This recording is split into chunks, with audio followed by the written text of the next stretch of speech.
வானொலியில் நீங்கள் கேட்டு மகிழ்ந்த தென்கட்சி கோ சுவாமிநாதன் ஐயா அவர்களின் இன்றொரு தகவல் தொகுப்பினை கேட்டு மகிழுங்கள்.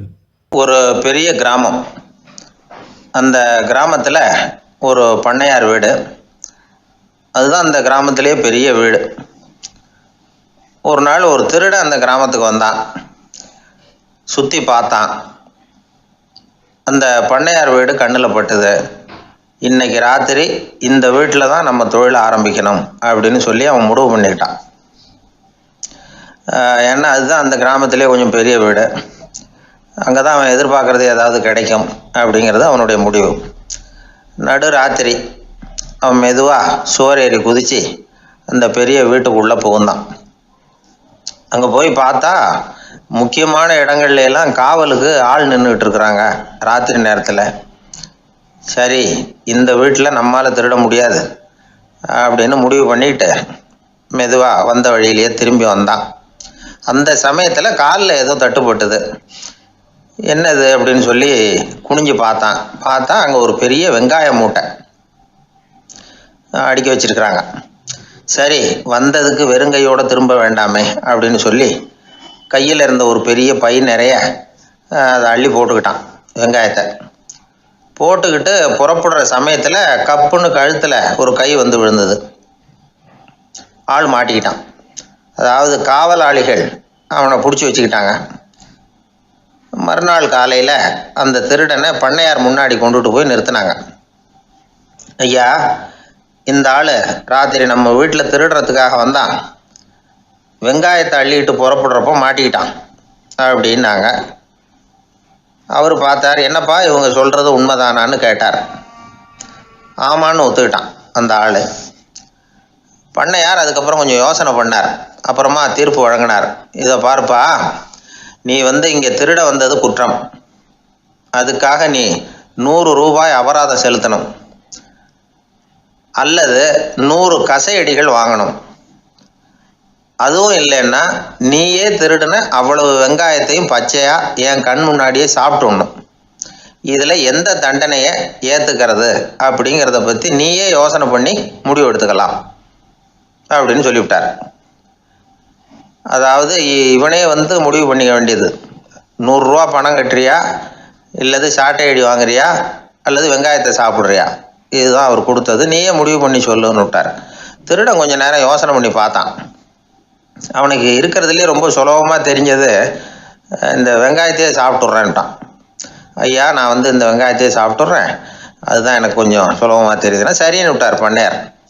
அப்படியே எல்லாத்தையும் கொண்டு கொட்டினாங்க. ஒவ்வொன்றா எடுத்து சாப்பிட ஆரம்பித்தான். கொஞ்ச நேரம் சுவாரஸ்யமாக சாப்பிட்டான். அதுக்கப்புறம் வாய் எரிய ஆரம்பிச்சுட்டுது. கண்ணு ரெண்டும் செவந்து போச்சு. கண்ணில் இருந்து தார தாரையாக கண்ணீர் வழிய ஆரம்பிச்சுட்டுது. ஒரே எரிச்சல். அவனால் தாக்கு பிடிக்க முடியல. வெங்காயம் பாதி கூட தீரல. பார்த்தான். சரி, இது நமக்கு சரிப்பட்டு வராது அப்படின்னு முடிவு பண்ணிட்டான். ஐயா, என்னை மன்னிச்சுக்கோங்க, இது என்னால் முடியாது போல இருக்கு, பேசாமல் எனக்கு 100 சாட்டை அடியை கொடுத்துருங்க அப்படின்னா. அவரும் சரின்னார். சாட்டை அடி விழ ஆரம்பிச்சிது. அதுவும் ஆரம்பத்தில் ஒரு மாதிரியாக இருந்தது. ஒரு 60 அடிகள் விழுற வரைக்கும் தாங்கினான். அதுக்கு மேலே அவனால் முடியல, தாக்கு பிடிக்க முடியல. ஐயா, என்னை மன்னிச்சுக்கோங்க அப்படின்னு மறுபடியும் பண்ணையார் காலில் விழுந்தான். ஐயா, இதுவும் எனக்கு சரிப்பட்டு வராது போல இருக்கு, பேசாமல் 100 ரூபா அபராதமே கட்டிவிட்றேன் அப்படின்னா. அதே மாதிரி பணத்தை எடுத்து கொடுத்துட்டு அவன் பாட்டுக்கு போனான். இப்படி ஒரு கதை உண்டு. இந்த கதையை உலக புகழ்பெற்ற மனோதத்துவ மேதை எம். ஸ்காட் பெக் ஒரு உதாரணமாக எடுத்து சொல்கிறார். எதுக்காக அவர் எடுத்து சொல்கிறாருன்னா, இந்த முடிவெடுக்கும் திறன் அப்படிங்கிறத விளக்கிறதுக்காக. வாழ்க்கையில் முடிவெடுக்கிற திறன் நம்ம ஒவ்வொருத்தருக்கும் ரொம்ப அவசியம். எந்த சந்தர்ப்பத்தில் எப்படி முடிவெடுக்கிறோம் அப்படிங்கிறத வச்சு தான் நம்ம வாழ்க்கை அமையும். எவ்வளவு தான் பணம் இருந்தாலும் சரி, எவ்வளவு தான் படிச்சிருந்தாலும் சரி, இந்த முடிவெடுக்கிற திறன் சரியா இல்லைன்னா வாழ்க்கையில் பல சறுக்கல்களை சந்திக்க வேண்டியிருக்கும். நாம் முடிவுகள் எடுத்தால் அந்த முடிவுகளால் ஏற்படக்கூடிய விளைவுகளுக்கு நாம் பொறுப்பு ஏற்க வேண்டி இருக்குமே அப்படிங்கிற பயத்தினால முடிவெடுக்கிற அதிகாரத்தை பல சமயங்களில் நாம் மற்றவங்களுக்கு தாரவாத்து கொடுத்துட்றோம். நாமே முடிவெடுக்கக்கூடிய திறமையை வளர்த்துக்கிறது தான் ரொம்ப முக்கியம். ஒருத்தர் சொன்னார், சார், சின்ன சின்ன பிரச்சனைகள்ல எல்லாம் எங்கள் வீட்டில் என் மனைவி முடிவு எடுக்க விட்டுருவேன், பெரிய பிரச்சனைகள்ல எல்லாம் நான் தான் முடிவு எடுப்பேன் அப்படின்னார். பரவாயில்லையே அப்படின்னு சொல்லி சின்ன சின்ன பிரச்சனைகள்னா எதுங்க அப்படின்னு கேட்டேன். ஒன்றும் இல்லை, இந்த வீட்டு வருமானத்தை பெருக்கிறது எப்படி, வீட்டு செலவை சரி கட்டுறது எப்படி, வீட்டு செலவுக்கு வாங்கியிருக்கிற கடனை அடைக்கிறது எப்படி, இதெல்லாம் சின்ன சின்ன பிரச்சனைகள், என் மனைவிகிட்ட முடிவு எடுக்கிற விஷயத்தை விட்டுருவேன்னார். பெரிய பிரச்சனை தான் நான் எடுத்துக்குவேன்னார். அப்படின்னா பெரிய பிரச்சனைன்னா எது சார் அப்படின்னு கேட்டேன். அது என்னென்னா, இந்த உலக பொருளாதாரத்தை மேம்படுத்துறது எப்படி, 21ஆம் நூற்றாண்டில் என்னென்ன சவால்களை சந்திக்க வேண்டியிருக்கும் உலகம், இதெல்லாம் நான் பார்த்துக்குவேன் அப்படின்னார். பாருங்கள், இது பிரச்சனைகள்லேருந்து தப்பிக்கிற வழி. அதனால் வாழ்க்கையில் பிரச்சனைகளை சந்திக்கிறதுக்கு தயங்கக்கூடாது. அதே மாதிரி சரியான நேரத்தில் சரியான முடிவு எடுக்கிறதுக்கு நாம் கற்றுக்கணும். அது ரொம்ப முக்கியம். இது ரொம்பவும் கஷ்டமான காரியம் அப்படின்னு கேட்டார் ஒருத்தர். ஒருத்தருக்கு ஒருத்தர் சண்டை போடாமல் இருக்கிறது தான் ரொம்ப கஷ்டமான காரியம் அப்படின்னு தோணுது. ஒரு நாட்டுக்கும் இன்னொரு நாட்டுக்கும் சண்டை, நாட்டுக்குள்ளேயே ஒரு குரூப்புக்கும் இன்னொரு குரூப்புக்கும் சண்டை. ஏன் சண்டை போட்டுக்கிறீங்கன்னு கேட்டு பாருங்கள். நாங்கள் சமாதானத்துக்காக தான் சண்டை போட்டுக்கிறோம் அப்படிம்பாங்க. வாழறதுக்காக பிறந்த மனுஷன் லட்சியத்துக்காக உயிரை விட தயார் அப்படின்னு சொல்லிகிட்டு இருப்பான். அப்படி உயிரை விடுறவங்கள நாமளும் பாராட்டுவோம். ஆனால் ஒன்றுமில்லாத விஷயங்களுக்கெல்லாம் சண்டை போடுறவங்களெல்லாம், அப்படிப்பட்டவங்களையும் சரி உயிரை விடுறவங்களையும் சரி என்னென்னு சொல்கிறது, யுத்தங்களாலேயும் சண்டைகளாலேயும் நாம் அடையிறது என்னங்கிறது ஒரு பக்கம் இருக்கட்டும், இழக்கிறது என்ன தெரியுமா, ஏராளமான உயிர்கள். ரத்தம் சிந்துறதுக்கு நான் தயார் அப்படின்னு மார்தட்டி சொல்லலாம். ஆனால் ரத்தம் சிந்தினா உயிர் காத்துக்கிட்டு இருக்க தயார் இல்லை. அதாவது உயிர் நமக்காக காத்துக்கிட்டு இருக்க தயார் இல்லை. இழக்கிற ரத்தத்தை ஈடுகட்டினா தான் உயிரை காப்பாற்ற முடியும். அதனால் இது சம்மந்தமாக ஆராய்ச்சி செய்கிற கட்டாயம் ஏற்பட்டு போச்சு. அதோட விளைவாக புதுசாக ஒன்றை கண்டுபிடிச்சிருக்கிறாங்க. அதுதான் செயற்கை ரத்த பொடி. இப்போ இந்த திடீர் சாம்பார் பொடி, திடீர் ரசப்பொடி, திடீர் காப்பி பொடி இப்படிலாம் சொல்கிறோம்ல, அது மாதிரி இது திடீர் ரத்த பொடி. இஸ்ரேல் ஒரு சின்ன நாடு, மக்கள் தொகை குறைச்சல், அதோட போர்கள் வேறு. அதனால் காயம்பட்டவங்களை காப்பாற்றியே தீர வேண்டிய கட்டாயம். காப்பாற்றணும்னா ரத்த இழப்பை தடுக்கணும். அப்படின்னா உடனடியாக புது ரத்தம் செலுத்தி ஆகணும். திடீர்னு ரத்தம் வேணும்னா எங்கே போகிறது? அதுவும் கிடைக்கிற ரத்தம் சேர்கிற குரூப்பாக இருக்கணும். ஒரு வேடிக்கை பார்த்தீங்களா, நான் வேறு குரூப்பு நீ வேறு குரூப்புன்னு இவன் சண்டை போடுறான். இதில் அடிபட்டவனுக்கு ரத்தம் கொடுக்க போனால் அதுலேயும் அது வேறு வேறு குரூப்பாக இருக்குது. அது ரத்தமும் வேறு வேறு குரூப்புன்னு சொல்லிகிட்டு இருக்குது. எந்த குரூப்பு ரத்தம் வேணும், அது உடனடியாக கிடைக்கலன்னா என்ன பண்ணுறது? இப்படிப்பட்ட கஷ்டம்லாம் நமக்கு வந்துடுது. இதுக்காக தான் விஞ்ஞானிகள் இந்த ரத்த பொடியை கண்டுபிடிச்சிருக்கிறாங்க. அதாவது ஒரு ஆள் அடிபட்டு போட்டான்னு வச்சுங்களேன், அவனுக்கு ரத்தம் கிடைக்கல, உடனே என்ன பண்ணலாம், இந்த சுத்தப்படுத்தப்பட்ட தண்ணீரை கொஞ்சம் எடுத்துக்க வேண்டியது, அதில் இந்த ரத்த பொடியை கரைக்க வேண்டியது. இப்போ இந்த செயற்கை ரத்தம் தயாராகிட்டுது. இதை அந்த ஆள் உடம்புல ஏற்றி விட்டுற வேண்டியது. இயற்கையாக நம்ம உடம்பில் இருக்கிற ரத்தம் என்னென்ன வேலை செய்யுதோ அதே வேலையை இதுவும் செய்யும். அதாவது ஆக்சிஜனை உடம்புல எல்லா இடத்துக்கும் எடுத்துகிட்டு போகுது. அந்த வேலையை இந்த செயற்கை ரத்தமும் செஞ்சுருது.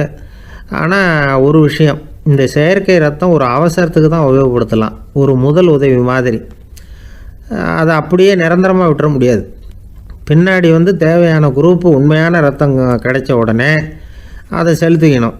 உண்மையான ரத்தத்தை 20லேருந்து 40 நாள் வரைக்கும் தான் பாதுகாக்க முடியும். அதுவும் குளிர்பதன பெட்டியில்.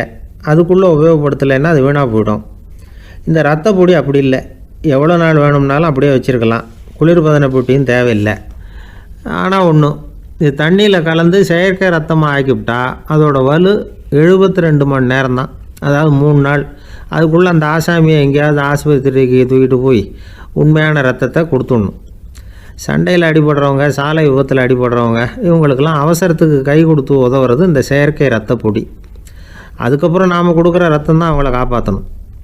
இன்றைக்கி ரத்தத்தை தானமாக கொடுக்க தயாராக இருக்கிற நல்ல உள்ளங்கள் ஏராளம். எவ்வளவு ஆக்சிடெண்ட்டு, ஆப்ரேஷன், இதில் சம்மந்தப்பட்டவங்களை காப்பாற்றுறது நாம் தானமாக கொடுக்குற ரத்தம் தானே. ஒரு ஆக்சிடெண்ட்டு, ஒரு ஸ்கூட்டர் ஒரு ஆள் மேலே மோதி விட்டுது, பார்த்து வரக்கூடாதா அப்படின்னா அந்த ஆள், நீ தான் பார்த்து நடக்கணும், ஏன்னா 20 வருஷமாக நான் அந்த ஸ்கூட்டரை ஓட்டிகிட்டு இருக்கிறேன் அப்படின்னா இவன். இதுக்கு அவன் சொன்னான், நீ தான் பார்த்து ஓட்டணும், ஏன்னா 40 வருஷமாக நான் இப்படி நடந்துக்கிட்டு இருக்கிறேன் அப்படின்னான். திபேத் நாட்டில் புத்த மடாலயங்கள் நிறைய உண்டு. அதுக்கு ஒரு தலைமையகமும் உண்டு. அது இந்த திபேத் தலைநகரம் லாசாவில் இருக்குது. ரொம்ப காலத்துக்கு அப்பால் அதை பற்றியெல்லாம் நிறைய விவரங்கள் எழுதி வச்சுருக்கிறாங்க. அது இப்போவும் நமக்கு கிடைக்குது. அதாவது ரொம்ப தூரத்துக்கு அந்தாண்ட மலைகளுக்கு நடுவில் ஒரு கிளை மடாலயம். அந்த மடத்தின் தலைவருக்கு வயசாகிட்டு தான். அதனால் தலைமை பொறுப்பை வேற ஒருத்தர்கிட்ட ஒப்படைக்கலாம் அப்படின்னு முடிவு பண்ணாராம். உடனே ஒரு லாமாவை கூப்பிட்டார். அவர் மூலமாக தலைமை மடாலயத்துக்கு செய்தி அனுப்புனார், பொருத்தமான வாரிசு ஒருத்தரை அனுப்பி வைக்கும்படியாக. அந்த வாலிப லாமா புறப்பட்டார். காடு மேடெல்லாம் நடந்து போகிறார். ரொம்ப நாள் கழித்து தலைமை பீடத்தை அடைஞ்சார். தலைமை குருக்கிட்ட விவரத்தை சொன்னார். தகுதியான ஒருத்தரை அனுப்பி வச்சா அழைச்சிட்டு போகிறேன் அப்படின்னார். சரி, நாளைக்கு காலையில் நீங்கள் அவங்க எல்லாரையும் அழைச்சிட்டு போகலாம்னார் அவர். அவங்க எல்லாரையுமா? அங்கே தேவைப்படுறது ஒருத்தர் தானே அப்படின்னார் இவர். ஆமான்னார். அப்புறம் ஏன் எல்லாரையும் அழைச்சிட்டு போக சொல்கிறீங்கன்னார். அது இப்போ உனக்கு புரியாது. நான் ஒரு 100 பிக்குகளை அனுப்புகிறேன், அதாவது பிட்சுகளை. அவ்வளவு பேரையும் அங்கே வச்சு சமாளிக்க முடியாது அப்படின்னார் இவர். இருந்தாலும் இப்போ அந்த தலைமை குரு என்ன சொன்னார்னா, அதை பற்றி கவலைப்படாத, நான் 100 பேரை அனுப்புகிறேன். அதில் 99 பேர் வழியிலேயே காணாமல் போடுவாங்க, ஒருத்தன் மட்டும்தான் வருவான். அவனும் அங்கே சேர்ந்துட்டானா நீ ரொம்ப கொடுத்து வச்சவன் அப்படின்னார். இவருக்கு ஒன்றும் புரியல. இருந்தாலும் மறுநாள் அந்த வாலிப லாமா 100 பேரை அழைச்சிக்கிட்டு புறப்பட்டார். போகிற வழியிலேயே பல பேர் அங்கங்கே பிச்சுக்கிட்டு போயிட்டாங்க. அவர் சொன்னது மாதிரியே. வழியில் அவங்க ஊர்கள் இருந்தது தான் காரணம். அப்பா அம்மாவை பார்த்துட்டு வரேன் அப்படின்னு கொஞ்சம் பேர் போனாங்க. சொந்த பந்தத்தை பார்த்துட்டு வரேன் அப்படின்னு கொஞ்சம் பேர். ஒரு வாரம் ஆச்சு. இப்போ மிஞ்சினது 10 பேர் தான். வழியில் ஒரு நகரம். அங்கே சில பிட்சுக்கள் சந்தித்தாங்க. எங்கள் மடத்து தலைவர் இறந்துட்டார், உங்களில் யாராவது ஒருத்தர் எங்களுக்கு தலைவராக முடியுமா அப்படின்னு கேட்டாங்க. 10 பேரும் தயார். அதில் ஒருத்தரை அழைச்சிக்கிட்டு அவங்க போயிட்டாங்க. இன்னொரு ஊரில் சில பேர் வந்தாங்க, வழி மறிச்சாங்க. நில்லுங்க, எங்கள் மன்னர் மகளுக்கு திருமணம், அதை நடத்தி வைக்க 3 லாமாக்கள் தேவை அப்படின்னாங்க. இப்படி கொஞ்சம் கொஞ்சமாக எல்லோரும் காலி. கடைசியில் 2 பேரும் மிஞ்சினாங்க. அங்கே ஒரு இளம்பெண் எதிரில் வந்தா. எங்கள் அப்பா வேட்டைக்கு போயிருக்கிறாரு, இன்னும் திரும்பி வரல. வீட்டில் வேறு யாரும் இல்லை, தனியாக இருக்க பயமாக இருக்குது, யாராவது ஒருத்தர் எனக்கு துணையாக இருக்கணும் அப்படின்னு கேட்டுக்கிட்டா. எங்கள் 2 பேரில் நீயே ஒருத்தரை தேர்ந்தெடுத்துக்கோ, இல்லைன்னா எங்களுக்குள்ளே சண்டை வந்துடும் அப்படின்னாங்க. இப்போ மிஞ்சினவர் ஒருத்தர். அவருக்கும் ஒரு சோதனை வந்தது. ஒரு தர்க்கவாதி எதிரில் வந்தான். உன்னோட வாதம் பண்ணணும்னா. இவனோட வாதம் பண்ணுறேன், அது முடிய ரொம்ப காலம் ஆகலாம்.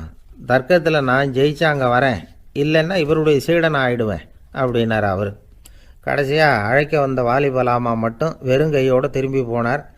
அங்கே இருந்த வயசான மடாதிபதி கேட்டார், எத்தனை பேர் அங்கேருந்து புறப்பட்டீங்கன்னார்.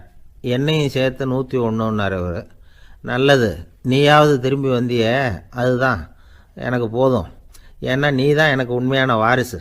அந்த 100 பேரில் யாரும் வரமாட்டாங்க அப்படின்னார் அவர். ஏன்னா அவருக்கு தெரியும் இவர் ஒருத்தர் தான் திரும்பி வருவாருங்கிறது. திபேத்தில் ஒரு பழங்கால பழமொழி உண்டாம், 100 பேர் செல்லலாம், எப்பொழுதாவது ஒருவன் அபூர்வமாக அடைய வேண்டிய இடத்தை அடைவான். இதுதான் அந்த பழமொழி.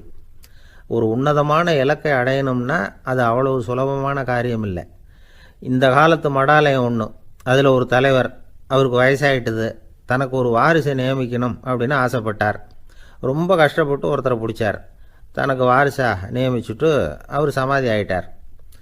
புதுசாக பொறுப்பேற்றுக்கிட்டவர் அப்படியே உட்காந்துருந்தார். அவரை தேடிட்டு பத்திரிகை நிருபர்கள்லாம் வந்தாங்க, கேட்டாங்க. அவர் உங்கள் பொறுப்பில் அவர் பெரியவர் விட்டுட்டு போன இது எவ்வளவு சுமாராக தேரும், எவ்வளவு விட்டுட்டு போனார் அப்படின்னு கேட்டிருக்கிறாங்க. அது என்ன ஒரு 50 லட்சம் இருக்கும் அப்படின்னாராம். அவ்வளவும் பணமா அப்படின்னு கேட்டிருக்காங்க. இல்லைங்க, கடன் அப்படின்னாராம் இவர். வயிறு பசிக்குதேங்கிறது சிலரோட கவலை, வயிறு பசிக்க மாட்டேங்குதே அப்படிங்கிறது சில பேரோட கவலை. 2 விதமான கவலைக்கும் வயிறு தான் காரணமாக இருக்குது. வயிறு பசிச்சதுன்னா அது இயற்கை, வயிறு பசிக்கலைன்னா அது வியாதி. ஆனால் பசியையும் நாம் பசிப்பிணி அப்படின்னு தான் சொல்லுவோம். என்ன காரணம்? வியாதியை போக்க வேண்டியது எவ்வளவு முக்கியமோ அதை விட முக்கியம் பசியை போக்க வேண்டியது. ஒரு சமுதாயத்தில் பசிப்புணியே இருக்கக்கூடாது. அதுதான் நல்ல சமுதாயம். பசியை போக்கணும்னா சாப்பாடு போடணும், பசியின்மையை போக்கணும்னா வைத்தியம்தான் பண்ணணும். இது சம்பந்தமாக எவ்வளவோ ஆராய்ச்சிகள் நடக்குது, நிறைய மருந்து கண்டுபிடிச்சிருக்கிறாங்க. நம்ம உடம்புல பசியை தூண்டக்கூடிய பகுதி எது, இதை முதல்ல தெரிஞ்சுக்கணும் இல்லையா? நாம் சாப்பிட்ற ஆகாரம் செரிக்கிறதுக்கு எது காரணம் தெரியுமா? நம்ம மூளையோட பின்பகுதி தான் அதுக்கு காரணமாக இருக்குதாம். மூளையின் பின்பகுதியில் நரம்பு செல்களால் ஆன 2 வகையான ஆரக்சின்கள் தான் பசியை உண்டாகுது அப்படின்னு கண்டுபிடிச்சிருக்கிறாங்க. 2 ஆய்வாளர்கள் இதை கண்டுபிடிச்சிருக்காங்க. அவங்க 2 பேரும் டெக்சாஸ் பல்கலைக்கழகத்தில் ஹார்வர்டு ஹக்ஸ் மருத்துவ கல்வி நிலையத்தில் பணிபுரிகிறவங்களாம். உண்பது தேவைங்கிறது உணரப்படும் போது மூளையின் அந்த குறிப்பிட்ட பகுதி ஆரக்சின் அப்படிங்கிற ஹார்மோன்களை சுரக்கும். அது பசி உணர்வை தூண்டும் அப்படிங்கிறது தான் அந்த ஆய்வாளர்களின் கண்டுபிடிப்பு. இந்த ஆரக்சின் வேறு சில உயிரினங்கள்லேயும் உண்டு. இப்போ எலிகளில் கூட இது இருக்குது. அதனால் எலிகளை வச்சு இது சம்பந்தமாக ஆராய்ச்சி பண்ணாங்க. எலிகள் உடம்பில் ஆரக்சினை செலுத்தி பார்த்தாங்க. உடனே என்னாச்சு தெரியுமா? அந்த எலியெல்லாம் பசியால் துடிக்க ஆரம்பிச்சுட்டுது. எதையாவது தின்னு பசியை தீர்த்தா போதுங்கிற அளவுக்கு அந்த எலிகள்லாம் அல்லாட ஆரம்பிச்சுட்டுது. இயல்பாக சாதாரணமாக அந்த எலிகள் எவ்வளவு சாப்பிடுமோ அது மாதிரி 8 முதல் 10 மடங்கு அதிகமான ஆகாரத்தை 1 மணி நேரத்துக்குள்ளே சாப்பிட்டு தீர்த்துட்டு தான். சில எலிகளின் மூளையில் இந்த ஆரக்சின் அளவை கட்டுப்படுத்தி பார்த்துருக்குறாங்க. உடனே என்னாச்சு தெரியுமா? அதெல்லாம் சாப்பாட்டை கண்டா முகத்தை திருப்பிட்டு போக ஆரம்பிச்சுட்டு தான். அந்த எலிகளுக்கு பசி எடுக்கலையாம். இந்த ஆராய்ச்சியின் அடிப்படையில் பசியை எடுக்காமல் இருக்கிற மனிதர்களுக்கும் பசியை தூண்ட முடியும் அப்படின்னு சொல்லி ஆராய்ச்சியாளர்கள் தெரிவிச்சிருக்கிறாங்க. ஆக ஆரக்சின் தான் பசிக்கு காரணம்ங்கிறது தெரிஞ்சு போச்சு. சரி, இந்த ஆரக்சின் அப்படின்னா என்ன? அது ஒரு கிரேக்க சொல். அதுக்கு பசின்னு அர்த்தம். நம்ம ஆளுங்களுக்கெல்லாம் பசியை தூண்டுறதுக்கு மருந்து தேவையில்லை, பசியை குறைக்கிறதுக்கு தான் மருந்து தேவை. ஒரு அம்மா டாக்டரை தேடி வந்தாங்களாம். டாக்டர், எங்கள் வீட்டுக்காரருக்கு திடீர்னு அகோர பசி, நிறைய சமைச்சு போடுறேன், அவ்வளவையும் சாப்பிட்டுட்டு கீழே கிடக்கிற குப்பை கூலங்களையும் எடுத்து சாப்பிட ஆரம்பிச்சுட்றார், இது என்னன்னு கவனித்து பாருங்கள் அப்படின்னாங்களாம். எவ்வளோ நாளாக அப்படி இருக்குதுன்னு கேட்டிருக்காரு டாக்டர். 1 வாரமாக அப்படி இருக்குதுன்னாங்களாம். இவ்வளவு நாளாக ஏன் சும்மா இருந்தீங்க? ஆரம்பத்திலே இங்கே அழைச்சிட்டு வர வேண்டியது தானே அப்படின்னாரான் டாக்டர். அது ஒன்றும் இல்லை டாக்டர், வீடு பூரா சுத்தமாகட்டுமேன்னு பார்த்துக்கிட்டு இருந்தேன் அப்படின்னாங்களாம் அந்த அம்மா. அந்த மரத்தின் உச்சியில் ஒரு பறவை கூடு, ஏதோ ஒரு பறவை கூடு கட்டியிருந்தது. அது என்ன பறவைன்னா ராஜாளி. ஒரு குரங்கு அந்த மரத்து கிளையில தாவி தாவி குதிச்சுக்கிட்டு இருந்தது. அப்போ இந்த கூட்டில் இருந்த முட்டை அது கண்ணில் போட்டுவிட்டுது. அதுக்கப்புறம் அது சும்மா இருக்குமா? விளையாட்டாக ஒரு முட்டையை எடுத்தது, மரத்தை விட்டு கீழே இறங்குச்சு. கீழே ஒரு குப்பை மேட்டில் ஒரு கோழி சில முட்டைகளை அது பாட்டுக்கு இட்டு வச்சிருந்தது. குரங்கு தன் கையில் இருந்த ராஜாளி பறவையோட முட்டையை அந்த கோழி முட்டைகளோட சேர்த்து போட்டுட்டு போயிட்டுது. கோழி வந்தது, பார்த்தது, அதுக்கு ஒன்றும் வித்தியாசம் புரியல. தன்னுடைய முட்டைகளோடு சேர்த்து அந்த ராஜாளி முட்டையையும் சேர்த்து அடைகாத்துது. கொஞ்ச நாளில் குஞ்சுகள்லாம் பொரிச்சுது, எல்லாம் முட்டையை விட்டு வெளியில் வந்தது. ராஜாளி பறவையோட குஞ்சு அந்த கோழி குஞ்சுகளோடவே சேர்ந்து வளர்ந்தது. மற்ற கோழி குஞ்சுகள் போலவே இதுவும் குப்பையை கிளறிச்சு புழு பூச்சிகளை சாப்பிட்டுது. காக்கைகள் தாக்கிறதுக்கு வந்ததுன்னா மற்ற கோழி குஞ்சுகள் மாதிரியே இதுவும் பயந்து போய் தாய் கோழியின் சிறகுகளுக்கு உள்ள ஒளிஞ்சிக்கும். இப்படியே கொஞ்ச காலம் போச்சு. குஞ்சுகள்லாம் வளர்ந்து பெருசாகிட்டுது. சிலது சேவல்களாச்சு, சிலது கோழிகளாச்சு. அந்த ஒன்று மட்டும் ராஜாளி ஆச்சு. ஆனால் ஒரு விஷயம், தான் ஒரு ராஜாளிங்கிறது அந்த பறவைக்கு தெரியாது. தன்னையும் ஒரு கோழின்னே அது நினச்சிக்கிட்டு இருக்கு. அப்படி நினச்சிக்கிட்டு குப்பை மேட்டை கிளறிக்கிட்டு இருக்கு. ஒரு நாள் சாயந்தர நேரம் இந்த ராஜாளி பறவை கீழே அது பாட்டுக்கு வழக்கம் போல் குப்பையை கிளறிக்கிட்டு இருக்குது. அப்போது அண்ணாந்து பார்க்குது. வானத்தில் உயரத்தில் கூட்டமாக ராஜாளி பறவைகள் உல்லாசமாக வட்டம் அடித்து பறந்துக்கிட்டு இருக்கு. அதே இது பார்க்குது. இதுக்கு மனசுக்குள்ளே ஏக்கமாக போச்சான். அப்போது இதுக்கு ஆண்டவன் பேரில் கோபம் வந்துதான். ஆண்டவனுக்கு என் பேரில் ஏன் இந்த ஓர வஞ்சனை? என்னையும் ஒரு ராஜாளியாக படைச்சிருந்தா நானும் கூட இந்நேரம் ஆகாயத்தில் உல்லாசமாக பறந்துக்கிட்டு இருப்பேனே அப்படின்னு நினச்சி வருத்தப்பட்டு தான். இது வேடிக்கையாக இருக்குல்ல? ஒரு வகையில் பார்த்தா நாம் கூட இந்த ராஜாளி பறவை மாதிரி தான் வாழ்ந்துக்கிட்டு இருக்கோம் அப்படிங்கிறார் ஒரு உளவியல் நிபுணர். நம்மால் எவ்வளவு வேலை செய்ய முடியும், அப்படின்னு நாம் நினச்சிக்கிட்டு இருக்கிறோமோ அதை விட பல மடங்கு நம்மால் வேலை செய்ய முடியுமா, பல மடங்கு வேகமாகவும் வேலை செய்ய முடியும் அப்படிங்கிறார் அவர். நம்முடைய முழுமையான பலம் என்னங்கிறது நமக்கே தெரியறதில்ல, அதுதான் கஷ்டம். நம்முடைய பலம் தெரியாததுனால தான் நாம் எதுக்கு எடுத்தாலும் பயந்துக்கிட்டு இருக்கிறோம். ஒரு ஆள் இருந்தான், அவனுக்கு எப்படின்னா கோழியை கண்டா பயப்படுவான். ஏன் கோழியை கண்டா பயம்னா, அவனுக்கு மனசுக்குள்ள தான் ஒரு புழுன்னு நினைப்பு. தன்னை ஒரு புழுவாக நினைக்கும் பொழுது, புழுன்னா கோழி வந்து கொத்தும்ல, அதனால கோழியை கண்டு பயப்பட ஆரம்பிச்சிட்டான். இவன் நடுங்கிடுவான். எதிரில் கோழி வந்ததுன்னா உடம்பு பூரா நடுங்க ஆரம்பிச்சிடும். வீட்டில் இருக்கிறவங்க பார்த்தாங்க, இவனை அழைச்சிட்டு போய் ஒரு மனநோய் மருத்துவமனையில் சேர்த்துட்டாங்க. அங்கே உள்ள டாக்டர் இவருக்கு சிகிச்சையெல்லாம் கொடுத்தார். ஒரு வாரம் இவனை தங்க வச்சு வேண்டிய சிகிச்சையெல்லாம் கொடுத்து மன ரீதியாக அவனை மாற்றி, சரி இனிமேல் நீ வீட்டுக்கு போகலாம்னு சொல்லி அனுப்பி வச்சார். வீட்டுக்கு புறப்பட்டான். அப்போ சொன்னார், இதை பாருப்பா, நீ வீட்டுக்கு போகலாம், நேராக வீட்டுக்கு போ, நல்லா ஞாபகம் வச்சுக்கோ, இனிமே வந்து நீ ஒரு புழு கிடையாது, மனுஷன், தைரியமாக புறப்படு, போயிட்டு வா அப்படின்னு சொல்லி வழி அனுப்பி வச்சார். சரிங்க டாக்டர்னு சொல்லிவிட்டு இவன் புறப்பட்டு போனான். பாதி வழி போயிருப்பான். லேசாக நிமிர்ந்து பார்க்குறான், எதிரில் ஒரு கோழி வந்துக்கிட்டு இருக்கு. அது பாட்டுக்கு சாதாரணமாக நடந்து வந்துக்கிட்டு இருந்தது. அவ்வளவுதான், இவன் உடம்பு கிடுகிடுன்னு ஆட ஆரம்பிச்சுட்டுது. திரும்பி ஓடி வந்துட்டான். டாக்டர் கேட்டார், ஏன்ப்பா திரும்பி ஓடி வந்துட்டேன்னு. பாதி தூரம் போயிட்டேன் டாக்டர், எதிரில் ஒரு கோழி வந்துக்கிட்டு இருக்குது, அதான் பயமாக இருந்தது, வந்துட்டேன்னா. டாக்டருக்கு ஒரு மாதிரி ஆகிடுது. அவர் சொன்னார், இதை பாருப்பா, நான் தான் சொன்னேனே, நீ ஒரு புழு இல்லை, மனுஷன். இனிமே நீ புழு கிடையாது, நீ ஒரு மனுஷன். நீ ஒரு புழு இல்லைங்கிறது இன்னமும் உனக்கு புரியலையா அப்படின்னார் டாக்டர். நான் புழு இல்லைங்கிறது எனக்கு தெரிஞ்சுட்டுது டாக்டர், இது அந்த கோழிக்கு தெரியுமான்னு தெரியலையே அப்படின்னா. இவெல்லாம் எந்த காலத்தில் மாறுறது? அதனால் வாழ்க்கையில் வெற்றி பெறணும் அப்படின்னு நினைக்கிறவங்க யாராக இருந்தாலும் தன்னுடைய பலம் என்ன அப்படிங்கிறத முதல்ல புரிஞ்சுக்கணும். தன்னுடைய சக்தியை புரிஞ்சுக்கிட்டவன் வெற்றி பெறுவது நிச்சயம். காலை நேரம், கடற்கரை ஓரம், காலை வீசிக்கிட்டு கையை வீசிக்கிட்டு ஏதோ சண்டைக்கு போகிற சிப்பாய் மாதிரி எல்லாரும் நடந்து போயிட்டுருக்கிறாங்க. நடைப்பயிற்சி. அதில் நமக்கு தெரிஞ்ச ஒருத்தர் எதிரில் வந்தார் ரொம்ப வேகமாக. என்ன சார் வாக்கிங்க அப்படின்னு கேட்டோம். அவரால் ஆமாம்னு பதில் சொல்ல முடியல, அவ்வளவு கஷ்டம். மூச்சு விடுறதுக்கே வாயை திறந்து மூடிக்கிட்டு இருக்கிறார். எங்கே பேசுறது? கொஞ்சம் நின்று நிதானித்து மூச்சு விட்டுட்டு அதுக்கப்புறம் சொன்னார் ஆமாம் அப்படின்னு. என்ன சார் இவ்வளவு வேகம்னோ? உங்கள் பேச்சை கேட்டுவிட்டு தான் சார் நடக்க ஆரம்பித்தோம். நீங்கள் தான் அடிக்கடி சொல்லிகிட்டு இருந்தீங்க நடக்கிறது நல்லதுன்னு. அன்னையிலேருந்து ஆரம்பிச்சுட்டேன், ஆனால் ரொம்ப கஷ்டமாக இருக்குது சார். இப்போ பாருங்கள், உங்கள்கிட்ட சுலபமாக பேசக்கூட முடியல, மூச்சு வாங்குது, உடம்பு கூட வலிக்கிறது மாதிரி இருக்குது அப்படின்னு அவர் பாட்டுக்கு பேச ஆரம்பிச்சிட்டார். உங்களை யார் சார் இவ்வளவு வேகமாக நடக்க சொன்னது? வேகத்தை குறைங்க, மெதுவாக நடங்க அப்படின்னோம். நீங்கள் நடக்கிறதுனால என்னென்ன சௌகரியம்னு அன்னைக்கு சொன்னீங்களே தவிர சௌகரியமாக நடக்கிறது எப்படின்னு சொல்லலையே அப்படின்னார் அவர். இன்னமும் லேசாக மூச்சு வாங்கிக்கிட்டே சொன்னால் கூட இவர் சொல்கிறதுலேயும் ஒரு நியாயம் இருக்குது. அதனால் இந்த நடைப்பயிற்சி பண்ணுறவங்க கவனிக்க வேண்டிய சில முக்கியமான குறிப்புகள் இருக்குது. அது என்னென்னங்கிறத அவங்க தெரிஞ்சுக்கணும். அது தெரிஞ்சு வச்சுக்கிறது நல்லது. இதெல்லாம் மருத்துவ நிபுணர்கள் சொல்கிற குறிப்புகள். அவங்க என்ன சொல்கிறாங்க தெரியுமா? உங்கள் வயசு 40க்கு மேலேயா?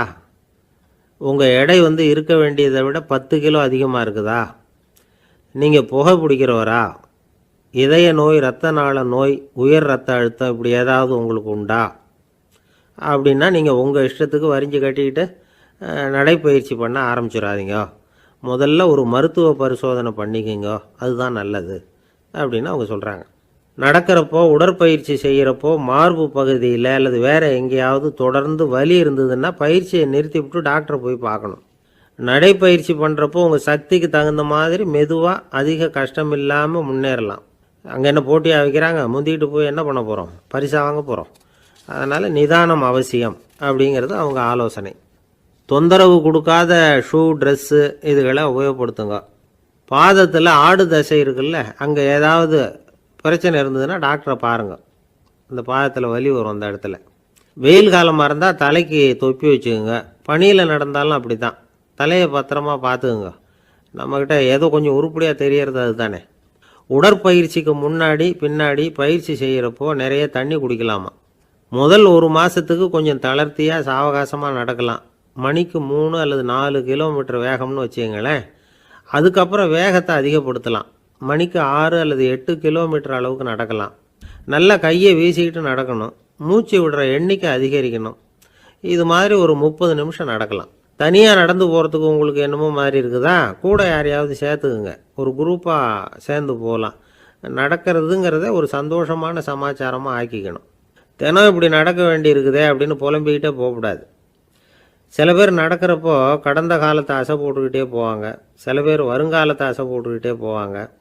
சில பேர் முக்கியமான திட்டம்லாம் இப்படி நடக்கிறப்போ தான் தீர்மானம் பண்ணுவாங்க. நடக்கிறதுனால மன இறுக்கம் குறையுது, பரபரப்பு குறையுது, மன ஆற்றல் பெருகுது, தன்னம்பிக்கை வளருது, முதுமை தள்ளி போகுது, செயல்திறன் அதிகரிக்குது. இதை தவிர உடம்புக்கும் பல விதமான சௌகரியங்கள் ஏற்படுது. அதனால் இது வரைக்கும் நடக்க ஆரம்பிக்காதவங்க இனிமேல் இந்த குறிப்புகளை கவனத்தில் வச்சுக்கிட்டு நடக்க ஆரம்பிச்சுடலாம். சார்லஸ் லேம்ப் அப்படின்னு ஆங்கில இலக்கிய மேதை ஒருத்தர், அவர் ஒரு தரம் உடம்பு சரியில்லைன்னு டாக்டர்கிட்ட போனாராம். டாக்டர் அவரை பார்த்துட்டு, நீங்கள் தினமும் காலையில் வெறும் வயத்தில் நடக்கணும் அப்படின்னாராம். வெறும் வயத்தில் நடக்கிறதுக்கு நான் தயார், ஆனால் வயிறு கிடைக்கணுமே சார், யார் வயத்து மேலே நடக்கிறது டாக்டர் அப்படின்னு கேட்டாராம் இவர். ஒருத்தர் ஓடி வந்தார். இன்னொருத்தரை பார்த்து, சார் உங்கள் சைக்கிளை ஒரு நாள் இரவல் கொடுங்களேன், பக்கத்து ஊருக்கு போயிட்டு வர வேண்டியிருக்கு அப்படின்னார். இவர் சைக்கிளை கொடுத்து பத்திரமா கொண்டுட்டு போங்கன்னார். சார் இதை பத்திரமா கொண்டு போகிறேன், கவலையே வேணாம், ஏன்னா இது உங்களோட சைக்கிள் அப்படின்னு நான் நினைக்கல, என்னோட சைக்கிளாக நினைக்கிறேன் அப்படின்னார். அதுக்கப்புறம் தான் இவருக்கு உண்மையாகவே பயம் வந்துட்டுது. ஏன்னா அவர் சொன்னது மாதிரி அதை தன்னோட சைக்கிளாகவே நினச்சி தள்ளிட்டு போட்டால் என்ன பண்ணுறது? எது எதை நம்முடையதாக நினைக்கணுங்கிறதுக்கு ஒரு வரையறை இருக்குது. சில பேர் ஆஃபீஸையே வீடாக நினச்சி விடுறது உண்டு. அப்படிப்பட்டவங்க கூட வீட்டை ஆஃபீஸாக நினைக்கிறதில்ல. ஏன்னா வீட்டில் இவர் ஆஃபீஸராக நடந்துக்க முடியறதில்ல. இதெல்லாம் ஒரு பக்கம் இருக்கட்டும். இப்போ விஷயத்துக்கு வருவோம். பொறியியல் மேதை டாக்டர் விஸ்வேஸ்வரய்யா இருந்தார் இல்லையா, பாரத ரத்னா விருதெல்லாம் கொடுத்தாங்களே. ஆஃபீஸ் வேலை வேறு, சொந்த வேலை வேறு அப்படிங்கிறதுக்கு ஒரு உதாரணமாக இருந்தவர் அவர். மைசூர் மகாராஜா கிட்ட திவானாக இருந்தார். அவர் ஒரு நாள் அரசாங்க வேலை காரணமாக வெளியூர் போயிருந்தார். ஹாசன்கிற ஊருக்கு பக்கத்தில் ஒரு பயண மாளிகை, அங்கே தங்கிவிட்டார். ராத்திரி அங்கே தங்கி இருந்துட்டு விடிஞ்சதும் ஊருக்கு திரும்புறதாக திட்டம். ராத்திரி தூங்கிறதுக்கு ரொம்ப நேரம் ஆகிட்டுது. ரொம்ப நேரம் வரைக்கும் அரசாங்க சம்பந்தப்பட்ட வேலைகளையே பார்த்துக்கிட்டு இருக்கிறார். அரசாங்க ஃபைல்கள் நிறைய இருந்தது. அதையெல்லாம் ஒவ்வொன்றா எடுத்தார், படித்து பார்த்தார், பரிசீலனை பண்ணார். அதில் எழுத வேண்டியதை எழுதினார், கையெழுத்து போட்டார். ஒரு வழியாக அந்த வேலையெல்லாம் முடிஞ்சுது. அதுக்கப்புறம் என்ன பண்ணார்னா, தன்னுடைய சூட்கேஸை திறந்தார். அதிலிருந்து 2 மெழுகுவத்தியை எடுத்து கொளுத்தி வச்சார். அந்த பயண மாளிகையில் அது வரைக்கும் எரிஞ்சிக்கிட்டு இருந்த மின்சார விளக்குகளை அணைச்சிட்டார். அதுக்கு பிறகு அந்த மெழுகுவத்தி வெளிச்சத்தில் சில புத்தகங்களை தொடர்ந்து படிக்க ஆரம்பிச்சிட்டார். அந்த பயண மாளிகையில் பணியாளராக இருந்தவர் இதை பார்த்துட்டு ஓடி வந்தார். மறுபடியும் மின் விளக்கு போடுறதுக்காக போனார். விஸ்வேஸ்வரய்யா அதை பார்த்துட்டு போட வேணாம்ட்டாராம். இது வரைக்கும் நான் அரசாங்க அலுவல்களை கவனிச்சிக்கிட்டு இருந்தேன், அதனால் மின் விளக்குகள் அப்போ எரிஞ்சதில் தப்பு இல்லை. இப்போ நான் புத்தகம் படிச்சுக்கிட்டு இருக்கேன், இது என்னுடைய சொந்த வேலை, இங்கே இருக்கிற மின் விளக்கு அதுக்காக ஏன் எரியணும் அப்படின்னு கேட்டாராம். இப்போ இருக்கிற சில அரசு பணியாளர்கள்கிட்ட இந்த சம்பவத்தை பேச்சோட பேச்சாக சொல்லி பார்த்தேன். அவங்களால இதை ஜீரணிக்கவே முடியல. நேர்மை தேவை தான் சார், அதுக்காக அவ்வளவு தூரத்துக்கு அது தேவையா அப்படிங்கிறாங்க. விஸ்வேஸ்வரய்யா அப்படி பண்ணினது தான் ஒரு நேர்மையாளர் அப்படின்னு இந்த உலகத்துக்கு நிரூபிக்கணுங்கிறதுக்காக இல்லை. தான் அப்படி நடந்து காட்டினா தன்னை சுற்றி இருக்கிறவங்களும் அதை கேள்விப்படுறவங்களும் முடிஞ்ச அளவுக்கு பொது வாழ்க்கையில், அரசு பணியில் நேர்மையை கடைபிடிக்க முயற்சி பண்ணலாமே அப்படிங்கிறதுக்காகத்தான். இப்போவும் சில பேர் இருக்கிறாங்க, இவங்க ஆஃபீஸ் வேறு வீடு வேறேன்னு நினைக்கிறதில்ல, அவ்வளோ உரிமை. ஒருத்தர் அப்படி தான், அவருக்கு அவசரமாக 5000 ரூபா தேவைப்பட்டது. ஆஃபீஸு பணத்தை எடுத்துக்கிட்டார். அந்த நேரம் பார்த்து ஆடிட் வந்துட்டுது, ஆப்பிட்டுக்கிட்டார். விசாரணை நடக்குது. அவர் சொல்கிறார், சார் நான் நேரம் காலம் பார்க்காம ஆஃபீஸில் வேலை செய்வேன், ஏன்னா அதை என்னோடய ஆஃபீஸாக நினைக்கிறேன். அவசரத்துக்கு அந்த பணத்தை எடுத்தேன், மறுபடியும் வச்சுடலாம்னு தான் இருந்தேன், அதுக்குள்ளே இப்படி ஆகிட்டுது. நீங்கள் என்ன நினச்சாலும் சரி, நான் ஆஃபீஸ் வேறு வீடு வேறு அப்படின்னு நினைக்கிறதில்ல, அது என்னோட சுபாவம் அப்படின்னார். விசாரணை பண்ணவர் தீர்ப்பு வழங்கினார். உங்கள் சுபாவத்துக்கு மதிப்பு கொடுத்து நானும் தீர்ப்பு வழங்குறேன். நீங்கள் கொஞ்ச நாள் ஜெயிலில் இருந்துட்டு வாங்க, அது உங்களுக்கு கஷ்டமாக இருக்காதுன்னு நினைக்கிறேன். ஏன்னா அங்கே போனாலும் நீங்கள் உங்கள் சுபாவப்படி வீடு வேற ஜெயில் வேறன்னு நினைக்க மாட்டீங்க அப்படின்னாராம். ஒரு நண்பர் யாருக்கோ ஃபோன் பண்ணிகிட்டு இருந்தார். அவர் பேசி முடித்ததும் நான் அவரை பார்த்து, இப்போ ஃபோன் பண்ணிங்களே, அந்த ஃபோன் நம்பர் என்ன அப்படின்னு கேட்டேன். அவர் தலையை சொரிஞ்சுக்கிட்டார், ஞாபகம் வரலன்னார். சரி சார், அதை விடுங்க, உங்கள் மனைவி பேர் என்ன அப்படின்னு கேட்டேன். மாலதின்னார். என்ன சார் இது வேடிக்கை, கொஞ்ச நேரத்துக்கு முன்னாடி பேசின ஃபோன் நம்பர் மறந்து போச்சு. எப்போவோ கல்யாணம் பண்ணிக்கிட்ட மனைவி பேர் மறக்கலை, அதை கரெக்டாக சொல்லிவிட்டீங்களே அப்படின்னு கேட்டேன். அவர் என்ன ஒரு மாதிரியாக பார்த்தார். அவர் அப்படி என்னை பார்த்ததில் ஒன்றும் தப்பு இல்லை. ஏன்னா நாம் எல்லாருமே அப்படி தானே, ஒரு குறிப்பிட்ட காரியத்துக்காக தொலைபேசியில் ஒருத்தட்ட பேசுகிறோம். அதுக்கப்புறம் அந்த எண் நமக்கு அனாவசியம், அதனால் மறந்துடுறோம். இதுக்கு பேர் தான் தற்காலிக ஞாபகம். ஆனால் மனைவி பேரை மறந்துட முடியுமா? முடியாது. அது அவசியமான ஒன்று. அடிக்கடி அந்த பேரை உபயோகப்படுத்துகிறோம். அதனாலேயும் அது முக்கியங்கிறதுனாலேயும் அதை மறக்கறதில்ல. இதுக்கு பேர் நிரந்தர ஞாபகம். சரி, இந்த தற்காலிக ஞாபகம், நிரந்தர ஞாபகம், இது ரெண்டு ஞாபக அளவுகளையும் கட்டுப்படுத்துறது எது அப்படின்னா மூளைக்குள்ளே நடக்கிற மின்சார நடவடிக்கைகள் தான். தற்காலிக ஞாபகம் ஒரு மின்னல் மாதிரி தோன்றி மறையுது. நிரந்தர ஞாபகம் ஒரு படிவம் போல மூளையில் படிஞ்சுடுது. ஒரு சம்பவத்தின் பல பிரதிகள் மூளையில் பல்வேறு பகுதிகளிலேயும் படிகிறதுனால ஒன்று மறைஞ்சாலும் மறந்தாலும் இன்னொன்று மறையறதில்லை. இப்படிப்பட்ட நிலைமையில தான் இந்த தொண்டையில் இருக்குது, வாயில் வரமாட்டேங்குது சார் அப்படிமா. ஒருத்தருக்கு எந்த துறையில் ஆர்வமும் ஈடுபாடும் அதிகமோ அது சம்பந்தமான ஞாபக சக்தி அதிகமாக இருக்கும். தொழிலை விரும்புகிற ஒரு டெலிஃபோன் ஆப்ரேட்டருக்கு எண்கள்லாம் நல்ல ஞாபகம் இருக்கும். அது மாதிரி கவிஞர்களுக்கு வார்த்தைகள் நல்ல ஞாபகத்தில் இருக்கும். இது ஒரு பக்கம் இருந்தாலும் ஒரு மூளை எண்களை விட எழுத்துக்களை விட படங்களை ரொம்ப சுலபமாக ஞாபகத்தில் வச்சுக்குது. புரிஞ்சுக்கிற தன்மை, அனுபவம், புத்தி கூர்மை இது கூடி குறையிறத பொறுத்து ஞாபக சக்தியும் ஏறும் இறங்கும். இப்போ உதாரணத்துக்கு ஒரு பையனுக்கு படித்தது எதுவும் ஞாபகத்தில் இல்லைன்னா அவன் அதை சரியாக புரிஞ்சுக்கலன்னு அர்த்தம். இந்த மறதிங்கிறது எந்த சமயத்தில் ஒரு பிரச்சனை ஆகுது தெரியுமா?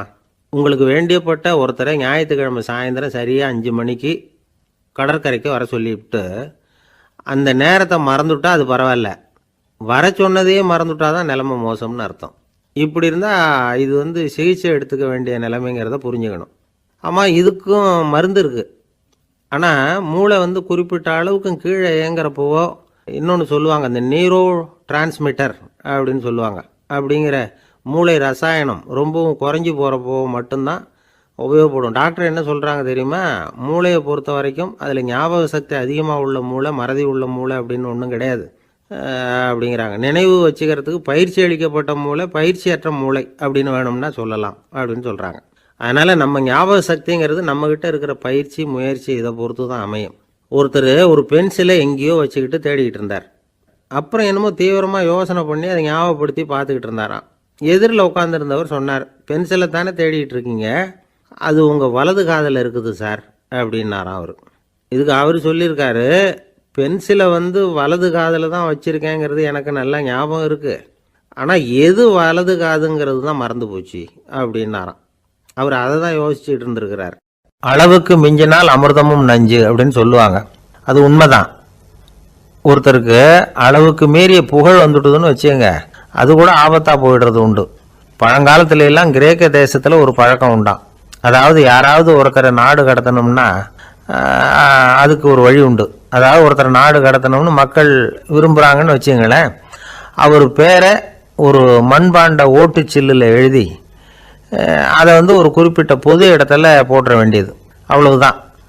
இது மாதிரி பல பேர் போட்டுக்கிட்டே இருப்பாங்க, எல்லாம் அப்படியே குவிஞ்சு போயிடும். அந்த ஓட்டாஞ்சில்லு குவியலில் யாருடைய பேர் அதிகமாக இருக்குதோ அந்த நபரை ஒரு 10 ஆண்டுகள் நாடு கடத்தி விடுவாங்க. இது அந்த ஊர் வழக்கமாக. ஒரு நாள் அந்த குவியலுக்கு பக்கத்தில் ஒரு ஆள் நின்றுக்கிட்டு இருக்கிறான். அவன் கையில் ஒரு ஓட்டாஞ்சில்லு வச்சுருக்கிறான். அதில் யாரோட பேரையோ எழுதணும், எழுதி அந்த இடத்துல போடணுங்கிறது அவன் ஆசை. ஆனால் அவன் படிக்காதவன், அதனால் எழுத தெரியல. யாராவது அந்த வழியாக வர்றாங்களான்னு பார்த்துக்கிட்டே நின்றுக்கிட்டு இருந்தான். ஒரு பெரியவர் வந்துக்கிட்டு இருந்தார்.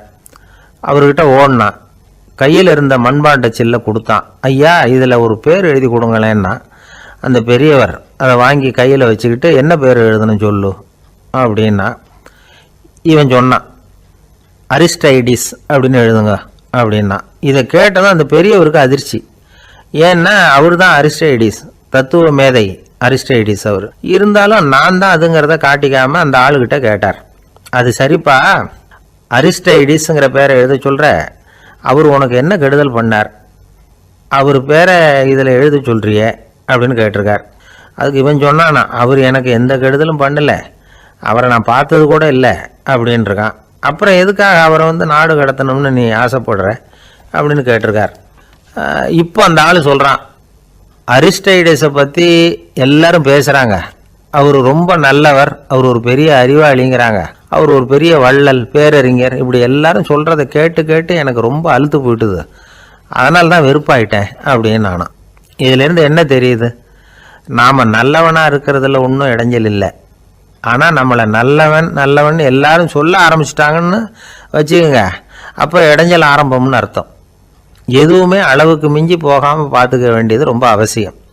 அளவுக்கு அதிகமாக ஆசைப்படாதவங்களில் ஆப்ரஹாம் லிங்கனும் ஒருத்தரான். அவர் ஒரு தடவை தன்னுடைய நண்பர்கள்கிட்ட பேசிக்கிட்டு இருந்தாராம்.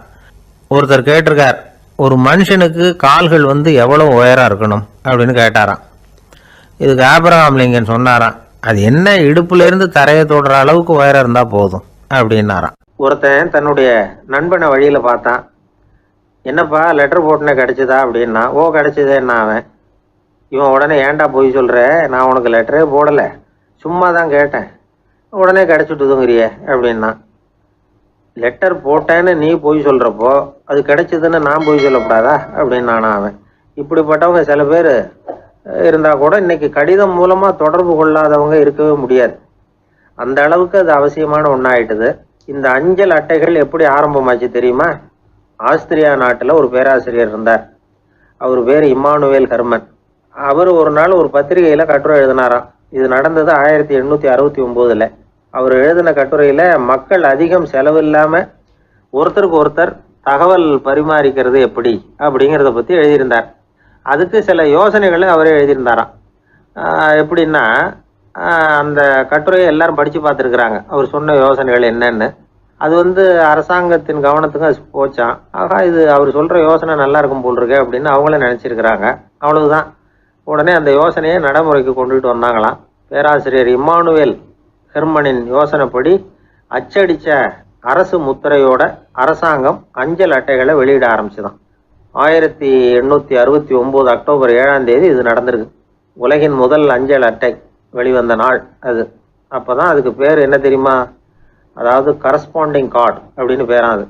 அதுக்கப்புறம் என்ன ஆச்சுன்னா, உடனடியாக அமெரிக்காவிலேயே இது மாதிரியான கார்டுகளை வெளியிட ஆரம்பிச்சிட்டாங்க. அங்கே இதுக்கு என்ன பேர் தெரியுமா? Postal card. அதுக்கப்புறம் 1870 இங்கிலாந்துலேயும் இதை வெளியிட்டாங்களாம். அதை வெளியிட்ட முதல் நாள் அன்னைக்கு என்ன நடந்தது தெரியுமா? மக்கள்லாம் ஏதோ நியாய விலை கடையில் நிற்கிறது மாதிரி பெரிய பெரிய கியூ வரிசையில் நின்று இதை வாங்கினாங்களாம். நம்ம நாட்டில் முதல் அஞ்சலகம் 1927 கல்கத்தாவில் ஆரம்பமாயிருக்கு. இன்னைக்கும் அஞ்சலகம் இல்லாத இடமே இல்லை. அந்த அளவுக்கு அஞ்சல் போக்குவரத்து அதிகமாக இருக்குது. அன்னைக்கு உள்நாட்டில் ஒருத்தருக்கு ஒருத்தர் தகவல் பரிமாற்றம் செய்து கொள்ள மலிவான ஒரு அஞ்சல் அட்டையை அரசாங்கம் வெளியிடலாம் அப்படின்னு பேராசிரியர் எழுதின கட்டுரை இன்னைக்கு எந்த அளவுக்கு ஆகியிருக்கு பார்த்தீங்களா? ஒருத்தன் ஒரு தபால் பெட்டிக்கு பக்கத்தில் தலையை வச்சுக்கிட்டு அவன் பாட்டுக்கு நின்றுட்டு இருந்திருக்கான். அங்கே இருந்து இன்னொருத்தன் கேட்டிருக்கான், என்ன ஆச்சுன்னு. கொஞ்ச நேரத்துக்கு முன்னாடி இந்த தபால் பெட்டியில் ஒரு கார்டு எழுதி போட்டேன், விவரமெல்லாம் நல்லா தான் எழுதியிருக்கிறேன், ஆனால் அட்ரஸ் எழுத மறந்துட்டேன் அப்படின்னு நானா.